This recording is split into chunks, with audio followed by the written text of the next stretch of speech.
Bismillah. Alhamdulillahilladzi waffaqa man sa'a min khalqihi bifadlihi wa karamihi wa khazala man sa'a min khalqihi bimasyiatihi wa ahdihi. Wa ashhadu an la ilaha illallah wahdahu la syarika lah wa la sabiha wa la misla wa la nidda wa la adda wa la jussata wa la a'za'a wa la a'za'a lahu. Wa ashhadu anna sayyidana habibana wa azimana wa qaidana wa qur'ata a'yunana Allah wa ala alihi wa ashabihi wa man wala.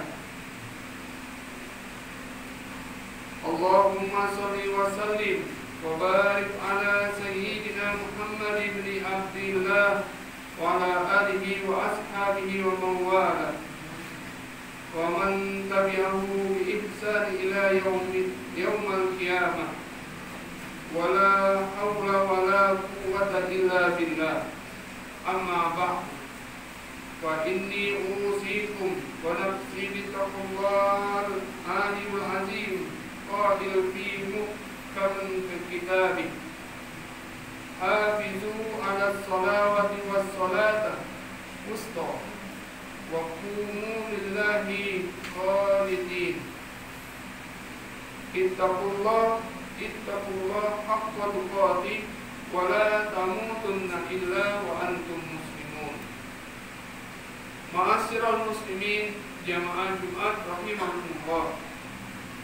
Mengawali khutbah Jumat siang hari ini yang penuh keberkahan, marilah kita selalu memanjatkan puji syukur pada Allah Subhanahu wa taala yang mana sampai detik ini kita masih diberikan kesehatan, kesempatan, serta kekuatan iman, sehingga apapun tantangan, hambatan, dan godaan kita pada hari ini, baik yang kita hadapi godaan tersebut maupun yang ada pada diri kita, yang menjadi penghalang dan menjadi penggoda bagi kita, salah satunya adalah aktivitas dan HP yang ada di tangan kita. Untuk itu kita berharap dan bermohon kepada Allah agar kita sama-sama diberikan kekuatan iman. Salawat dan salam mari kita hadiahkan kepada junjungan kita Nabi Muhammad sallallahu alaihi wasallam, pada keluarga, sahabat serta pengikut yang setia hingga akhir zaman. Ma'asyiral muslimin rahimahumullah, dalam kesempatan ini pula kami selaku khatib berwasiat kepada diri kami dan kepada jamaah sekalian, marilah kita berupaya semaksimal mungkin untuk meningkatkan iman dan Islam kita dengan melaksanakan segala apa yang menjadikan perintah dari Allah Subhanahu wa taala kepada kita, dan berupaya semaksimal mungkin pula untuk menjauhi semua apa yang menjadikan larangan dari beliau, dari Allah Subhanahu wa taala. Ma'asyiral muslimin rahimahumullah. Tentunya kita masih terniang di awal tahun pergantian. Tanpa disadari di tahun 2025 ini, tepat di bulan Januari, kita juga sudah memasuki di bulan Rajab, yang mana bulan Rajab ini menandakan bahwasanya tidak lama kemudian, 3 bulan kemudian, kita akan memasuki bulan suci Ramadan. Rajab, Sya'ban, dan Ramadan. Maka dari itu persiapan untuk melakukan ibadah-ibadah haruslah kita lakukan. Jemaah sekalian rahimahullah, ada istimewa di bulan Rajab yang kita selalu diingatkan,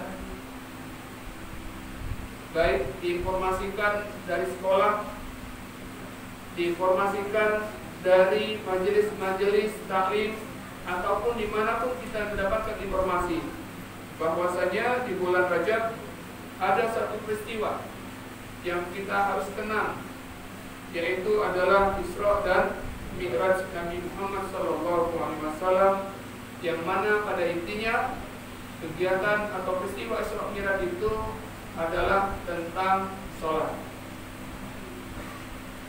Begitu istimewanya sholat, sampai-sampai Allah mewahyukan dan memerintahkan sholat di tempat yang istimewa. Semua wahyu yang Allah berikan, semua yang Allah perintahkan kepada hambanya melalui Nabi Muhammad, semua melalui perantara, baik itu melalui perantara malaikat ataupun perantara-perantara lainnya, tapi tidak untuk sholat. Sementara perintah sholat, Allah langsunglah yang memerintahkan dan menyampaikannya kepada Nabi kita Muhammad SAW. Maka dari itu, itulah keistimewaan dari peristiwa Isra dan Mi'raj Nabi Muhammad SAW. Hadirin yang dirahmati Allah, sebagaimana Allah telah berfirman, A'udzubillahi minasyaitonirrajim, hafizu 'alas sholawati was sholati wusta wa qumu lillahi qanitin. Peliharalah semua sholatmu dan peliharalah sholat wusta, sholat asar. Berdirilah untuk Allah dalam sholatmu dengan khusyuk. Al-Baqarah 238. Kemudian Rasulullah SAW juga bersabda, khamsu sholawati katabahun Allah ala ibadih, faman ja'a bihinna lam yudabit minhunna sa'asti fawa bihafihinna kana lahu indallahi ahdu ayyudkhilahul jannah wa man lam ya'ti bihinna falaysa lahu innallaha ahdu in sya'a azzabahu wa in sya'a adkhalahul jannah. Ada 5 sholat yang Allah wajibkan atas para hamba. Barang siapa yang melaksanakannya dan tidak melalaikan sholat satu darinya dengan tidak memenuhi haknya, maka ia mendapatkan janji dari Allah akan dimasukkan ke dalam surga. Dan barang siapa yang tidak melaksanakannya, maka ia tidak mendapatkan janji dari Allah tersebut. Jika Allah menghendaki, maka ia menyiksanya, dan jika Allah menghendaki pula, maka Allah memasukkannya ke dalam surga. Hadis riwayat Al-Baihaqi. Jadi sholat kedudukannya sangat agung, karena ia adalah amal yang paling utama setelah iman. Barang siapa yang menjaga dan meliharanya, sungguh ia telah menjaga agamanya. Dan barang siapa yang terhadap sholat ia lalai, maka terhadap selain sholat, maka ia lebih abai. Begitu agungnya sholat. Dalam beberapa ayat Al-Quran, sholat sering disebutkan secara beriringan dengan iman kepada Allah dan Rasulnya. Di antaranya adalah Al-Baqarah 277. A'udzubillahi minasyaitonirrajim. Innal ladzina amanu wa 'amilus sholihati wa aqamus sholata wa atuz zakata lahum ajruhum inda rabbihim wa la khaufun 'alaihim wa la hum yahzanun. Sesungguhnya orang-orang yang beriman mengerjakan amal soleh, mendirikan sholat dan menunaikan zakat, mereka mendapatkan pahala yang diberikan Tuhannya dan tidak ada kekhawatiran terhadap mereka, dan tidak pula mereka bersedih hati. Ma'asyiral muslimin rahimahumullah. Para ulama ahli sunnah mengatakan bahwa jika seseorang meninggalkan sholat karena mengingkari kewajibannya atau melecehkannya, maka ia telah kafir. Sedangkan ia meninggalkannya karena malas, maka ia tidak. Sedangkan jika ia meninggalkannya karena malas, maka ia di dalam sebuah kefasikan, termasuk kepada dosa besar. Janganlah kita menunda-nunda sholat sampai keluar waktunya. Janganlah kita bermalas-malas melakukan sholat di dunia ini. Kita bisa saja menunda jadwal perjalanan atau pekerjaan, sedangkan kematian adalah kepastian yang tidak bisa kita tunda dan kita batalkan. Kita selamatkan diri kita semua sebelum lewat waktunya. Jatah umur kita terbatas. Hembusan napas kita adalah penghabisannya dan kematian bagaikan pedang yang telah terhunus di atas leher kita. Kita tidak tahu kapan ia turun dan menebas batang leher kita. Jika seseorang meninggalkan sholat, tidakkah ia malu kepada Allah yang telah menciptakannya dan menganugerahkan sekian banyak rahmat dan nikmat kepadanya. Ma'asyiral muslimin rahimahumullah. Dari sahabat Jabir radhiyallahu anhu berkata, Rasulullah sallallahu alaihi wasallam pernah bersabda, perumpamaan salat 5 waktu adalah ibarat sungai yang melimpah airnya, yang mengalir di arah pintu rumah salah seorang di antara kalian. Lalu ia mandi dari air tersebut setiap hari sebanyak 5 kali.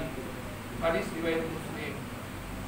Hadirin yang rahmati Allah, marilah kita jadikan bulan Rajab, bulan peringatan mukjizat Isra dan Mi'raj, sebagai momentum untuk memperbaiki kualitas sholat kita. Bagi di antara kita yang masih belum dapat mendirikan sholat 5 waktu, mari kita introspeksi untuk berusaha semaksimal mungkin untuk mendirikannya sholat 5 waktu. Dan apabila kita sudah mendirikan juga sholat 5 waktu, mari kita berupaya semaksimal mungkin untuk mengkoreksi dari apa yang sudah kita lakukan dari sholat tersebut tentang kesempurnaan ibadah kita. Sholat yang berkualitas adalah sholat yang sah dan diterima oleh Allah Subhanahu wa Ta'ala. Sholat seseorang dikatakan sah apabila telah memenuhi seluruh syarat sahnya dan rukunnya, serta menjauh semua hal-hal yang dapat membatalkannya. Namun, hadirin sekalian, sholat yang sah belum tentu diterima Allah Subhanahu wa Ta'ala. Sebagaimana Al-Habib Abdullah bin Husain bin Tahrir dalam Sulamatul Taufiq menjelaskan bahwa supaya sholat kita diterima Allah Subhanahu wa Ta'ala, selain kita harus memenuhi syarat sah dan rukunnya, kita juga harus memenuhi syarat-syarat yang diterima sholat, seperti berniat ikhlas karena menghadap ridho Allah semata, bukan karena kewajiban apalagi dengan paksaan. Yang kedua, makan dan minum yang kita lakukan setiap hari masuk ke dalam perut kita wajib untuk mengetahui tentang kehalalannya. Yang ketiga, pakaian yang kita kenakan pada saat kita sholat, apakah sudah termasuk dari hasil pembelian, hasil dari kita dapatkan secara halal. Tempat yang kita gunakan sholat haruslah suci. Sholat yang kita lakukan harus disertai dengan kekhusyuan, walaupun hanya sebentar. Semakin lama kadar khusyuk kita dalam sholat, maka semakin besar pula pahala yang kita peroleh. Yang terakhir, tidak ujub dengan sholat yang kita lakukan. Ujub yang artinya adalah apabila seseorang melihat bahwa kemampuannya menjalankan ibadah adalah keistimewaan dirinya, dan dia lalai untuk mengingatkan bahwa hal itu sejatinya adalah karunia dari Allah Subhanahu wa Ta'ala. Hadirin yang dirahmati Allah, khusyuk adalah kehadiran kita di dalam hati, rasa takut kepada Allah, serta disertai rasa cinta dan keagungan kepada Allah Subhanahu wa Ta'ala. Khusyuk dalam sholat adalah perbuatan hati yang bisa diraih dan dilakukan dengan beberapa sebab dan cara. Di antaranya adalah memperbanyak mengingat kematian. Ketika kita akan mulai sholat, kita berucap dalam hati, mungkin ini adalah sholatku yang terakhir. Setelahnya kemudian aku tidak akan merasakan kehidupan lagi di dunia ini. Di antara sebab dan cara untuk menghadirkan sholat, khusyuk dalam sholat juga adalah dengan merenungkan dan menghayati makna yang terkandung di dalam bacaan yang kita lakukan saat kita lakukan sholat. Ma'asyiral muslimin rahimahumullah, demikianlah khutbah singkat yang dapat kami sampaikan. Mudah-mudahan pada bulan Rajab ini kita senantiasa diberikan kekuatan, kemudahan dan kemampuan untuk memperbanyak kebaikan dan ketaatan kepada Allah, dan kita diberikan kekuatan untuk menimba ilmu hingga mencapai kesuksesan baik dunia maupun akhirat. Aku qouli hadza wa astaghfirullah li wa lakum fastaghfiruhu innahu huwal ghafurur rahim. Allahumma shalli ala Muhammad. Allahumma shalli wa sallim Allahumma shalli ala sayyidina Muhammad. Allahumma shalli wa sallim Allahumma shalli ala sayyidina سيدنا ومولانا محمد.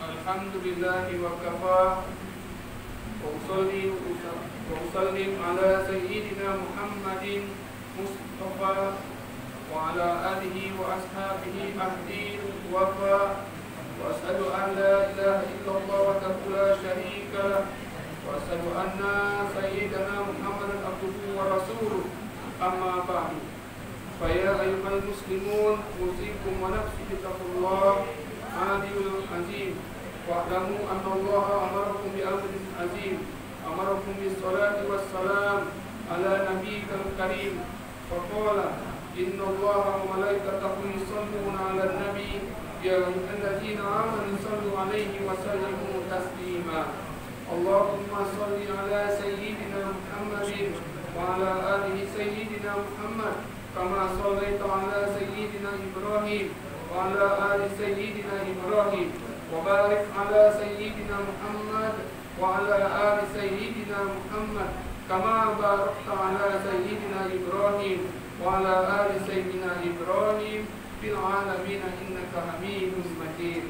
اللهم اغفر للمسلمين والمسلمات والمؤمنين والمؤمنات الأحياء منهم والأموات. اللهم ادفع عنا البلاء والغلاء والوباء والفحشاء والمنكر والبغي والسيوف والمختلف والسدائد والمحن ما ظهر منها وما بطن من بلادنا هذا خاصة ومن بلدان المسلمين عامة إنك على كل شيء قدير. عباد الله إن الله يأمر بالعدل والإحسان وإيتاء ذي القربى وإنكار الفحشاء والمنكر والبغي يعظكم لعلكم تذكرون فاذكروا الله العظيم يذكركم ولا ذكر الله أكبر. أقيموا الصلاة.